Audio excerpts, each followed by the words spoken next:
148 plus student-led startups, 11 exited startups, 12 cash flow positive startups. KL deemed to be university. అక్కడ జరిగినటువంటి అన్యాయం, all the people, all the students, they are not doing only for themselves, they are doing for a whole generation, for the country.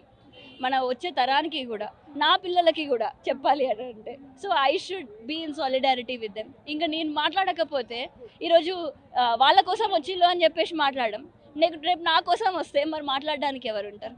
So మీరు స్టూడెంట్స్కి సంఘీభావం తెలుపుతున్నాను అంటున్నారు, కాకపోతే మనకు ప్రధానంగా వినిపిస్తున్న ఆరోపణలు ఏంటి అంటే అక్కడ ప్రొటెస్ట్ చేసే వాళ్ళు అసలు స్టూడెంట్సే కాదు, వాళ్ళు యాంటీ నేషనల్స్ అని చెప్పేసి మనం వింటున్నాం కదా, దానిపైన మీ అభిప్రాయం? యాంటీ నేషనల్స్ అయితే ఫస్ట్ బొక్కలో వేయాల్సింది ఎవరు? అమిత్ షాని. ఎందుకంటే నీకు 12 సంవత్సరాలు 2014లో నీకు ఇచ్చిళ్ళు బీజేపీ కేంద్ర ప్రభుత్వానికి వచ్చింది. కేంద్ర ప్రభుత్వంగా వచ్చినప్పటి నుంచి ఇప్పటి వరకు నువ్వు ఎన్నో ప్రామిసెస్ చేసినావు. టెర్రరిస్టులని అంతం చేసేస్తా, డిమానిటైజేషన్ చేసి ఫైనాన్స్ని రానియకుండా చూస్తాం ఇండియా లోపలికి. మరి ఈరోజు మీరే వాళ్ళందరూ లక్షలాది మంది టెర్రరిస్టులు ఓపెన్గా ఉన్నప్పుడు మరి ఎవరు రాజీనామా చేయాల్సింది? ధర్మేంద్ర ప్రధాన్ ముందు నువ్వు చేయాలి రాజీనామా, అమిత్ షా చేయాలి. So I would request all these అందబక్స్, మీరు ఫస్ట్ ఈడ కాదు, you are barking at the wrong tree. So bark at your own party, bark at those people who told terrorism తీసేస్తాం, బయట నుంచి వచ్చేటటువంటి ఫైనాన్సెస్ని తీసేస్తాం అని చెప్పిన వాళ్ళందరినీ you should question your own government right now, you should question your own BJP party right now. అయితే స్టూడెంట్స్ ఎవరైతే ప్రొటెస్ట్ చేస్తారో వాళ్ళకి బయట నుంచి ఫండ్స్ వస్తున్నాయి, ఎవరైతే ఈ సోనం వాంగ్చుక్ ఉన్నారో ఆయన కూడా ఒక చైనీస్ ఏజెంట్ అని చెప్పేసి కొన్ని ఆరోపణలు కూడా ఉన్నాయి కదా, దాని మీద మీరు? Nonsense, you can clearly see జొమాటోలో స్విగ్గీలో ఆర్డర్స్ వెళ్తున్నాయి నిన్నటి వరకు జంతర్ మంతర్కి. ఎక్కడెక్కడి నుంచి వాళ్ళు ఎక్కడనో ఇక్కడ హైదరాబాద్లో కూర్చొని పెట్టిన వాళ్ళు కూడా ఉన్నారు. నా ఫ్రెండ్స్ ఎంతో మంది పెట్టిళ్ళు. See, all the Gen Zs are doing protest over there. Who can go over there are doing. All the corporate mazduris who are millennials, they are sending funds in this way. At least food anna పెడదాము అని చెప్పేసి 10 మందికి పిజ్జాలు పంపిద్దాము అని చెప్పేసి అది పెట్టినందుకు కూడా నేను అది కూడా ఓర్వలేక వీళ్ళ పొట్ట కొడతానన్నా వీళ్ళు సెట్ అవుతారు అని చెప్పేసి జొమాటో స్విగ్గీని కూడా ఆఫ్ చేసేళ్ళు. So that is how central government is running right now. They want to stop the food, they want all the supplies to be stopped for them, they want the water to be stopped, all the essential things. Central government, Modi garu andaru kuda వీటన్నిటిని ఆపుదామని అనుకొని Ola Uber సర్వీసెస్ని కూడా అక్కడ వరకు రానియట్లేదు. 10 kilometres అవతలనే ఆపేస్తున్నారు. Connaught place central ఢిల్లీలో ఉండే షాప్స్ అన్నిటిని కూడా బంద్ చేయమని చెప్పిళ్ళు. So is this how a government should be? Dharmendra Prasad మనం చూసుకున్నట్టయితే నిన్న కూడా మోదీ పెట్టిన పోస్ట్లో యూతే మాకు ఫస్ట్ ప్రయారిటీ అని చెప్పేసి ఆయన మాట్లాడారు. అండ్ మనం చూస్తున్నట్టయితే ప్రొటెస్ట్లో కూడా చాలా వరకు యూత్ని కొట్టడము పోలీసులు వచ్చి అదంతా, దానిపైన మీ రియాక్షన్ ఏంటి? I remember his dialogue as nobody is greater than the youth of India అని అన్నట్టు. But that nobody is this Dharmendra Pradhan. ఎందుకంటే we can clearly see when students are asked, their first demand is Dharmendra Pradhan resignation. నువ్వు accountability hold చేయకుండా Dharmendra Prasad resignation అడుగుతున్నప్పుడు అది చేయకుండా ఫాల్తూ మాటలు చెప్తూ nobody is greater than people, nobody is greater than students అని అంటే that nobody became Dharmendra Pradhan కనుక రిజైన్ చేస్తే కంప్లీట్గా పేపర్ లీక్స్ అనేవి ఆగిపోతాయి అంటారా? No, it won't. I would say it won't, but that is the first step. Dharmendra Pradhan garu resignation చేస్తే ఏమవుతుంది అని అంటే, ఇప్పుడు తెలంగాణ రాష్ట్రంలో మన రేవంత్ రెడ్డి ముఖ్యమంత్రి. ఈ రేవంత్ రెడ్డి కాంగ్రెస్ ప్రభుత్వం వచ్చిన దగ్గర నుంచి 2024లో 48 స్టూడెంట్స్ గురుకులాలలో చదువుకునే పిల్లలు 15 years ఓల్డ్ కూడా ఉండరు, వాళ్ళు చనిపోవడం జరిగింది. 2025కి వచ్చేసరికి 110. ఈవెన్ టిల్ టుడే, ఈవెన్ ఇప్పుడు నేను మాట్లాడుతున్న టైంలో కూడా ఫుడ్ పాయిజనింగ్ ఏదో ఒక ప్లేస్లో అవుతుంది అనే భయం కూడా ఉన్నది అందరికీ.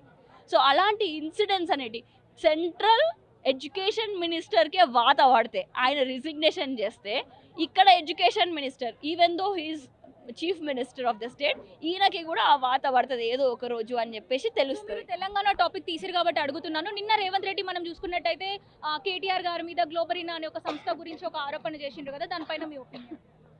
దానికి పొద్దున జవాబు చెప్పిండు కదా కేటీఆర్ అన్న. He send notices, high court notices పంపించి ఆన్సర్ టు ద కోర్ట్ అని అన్నాడు.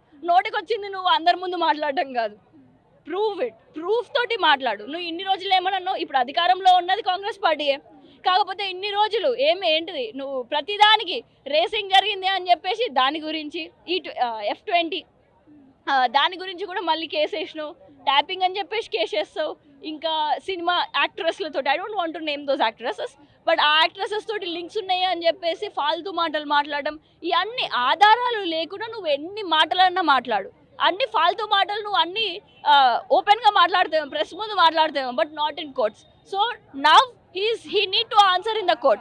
He is asking for his accountability inside the court. So మేజర్గా అంటే మనకి కేంద్రంలో చూసుకున్నట్టయితే ప్రతిపక్షంలో ఉన్నది కాంగ్రెస్ పార్టీ కదా. అయితే ఆల్మోస్ట్ 20 days 30 days నుంచి కూడా ఈ ప్రొటెస్ట్లు జరుగుతున్నా కూడా రియాక్ట్ అవ్వని వాళ్ళు ఒక 20 days నిరాహార దీక్ష తర్వాత రియాక్ట్ అయ్యి రాహుల్ గాంధీ బయటకు వచ్చి ఆయన డీటెయిన్ అవ్వగానే మనం చూసుకుంటే ప్రత్యేకంగా తెలంగాణలో ఇక్కడ వీళ్ళు ప్రొటెస్ట్ చేయడం, ఆయన డీటెయిన్ అయినందుకు చేశారు, అప్పుడు కూడా స్టూడెంట్స్ గురించి చేయలేదు. సో దాని మీద మీ ఒపీనియన్ ఏంటి? నా ఒపీనియన్ ఏంటి అని అంటే, ఇక్కడ నుంచి ఒక అమ్మాయి, దివ్య అనే అమ్మాయి, నిన్న she went to Jantar Mantar. తన దగ్గర ఓన్లీ వెళ్ళడానికి మాత్రమే ఉన్నాయి పైసలు, ఫ్లైట్ టికెట్ చేసుకొని వెళ్ళింది. I don't know about food and stay అని చెప్పేసి వారం వదిలేసి వెళ్ళిపోయింది వాళ్ళ పేరెంట్స్కి కూడా చెప్పకుండా. So that is how she want to fight in the central Delhi Jantar Mantar నడిబొడ్డి పైన ఫైట్ చేద్దాము అని అనుకున్నది.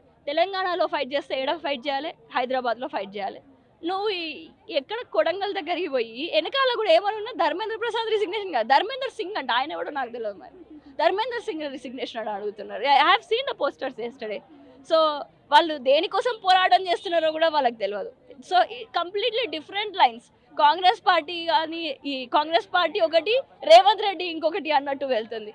And clearly as you told, Rahul Gandhi గారు డీటైన్ చేయడం వల్ల ఇక్కడ ఈ మంత్రులు కానీ ఎమ్మెల్యేలు కానీ వాళ్ళు బయటికి వచ్చి వాళ్ళు అడుగుతున్నారు, because Rahul Gandhi is detain.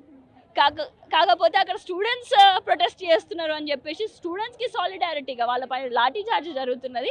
మరి ఫస్ట్ స్టెప్ మేము ఉంటాము అని చెప్పేసి మాత్రం ఏ కాంగ్రెస్ నాయకుడు చెప్పట్లేదు. No, I am not here as a NEET aspirant today. I am here as a student of this nation. I believe that I do not have to be just a NEET aspirant or a specific person to be in this protest. I believe that just being a student, just we are here to get justice. We believe that Mr. Dharmendra Pradhan has been in the chair for the past 7 to 8 years after Prakash Javadekar, and he has not implemented a single good policy in the name of NEP, in the name of national exams, in the name of Maharashtra exams, Bihar, be it Rajasthan or any state or our whole country. He has not conducted anything properly. He has not implemented anything properly. Not only I, many students are here for getting justice because we are tired of this. Okay, do the paper leaks completely stops if he resigns? No. See, people are bound to make mistakes, but the mistakes should not be so big that people suicide in the name of it. There are 18 to 20 NEET aspirants who have suicided because they did not get this justice, because the paper kept leaking. It's not only about paper leaks, it's about the whole system that has become corrupted.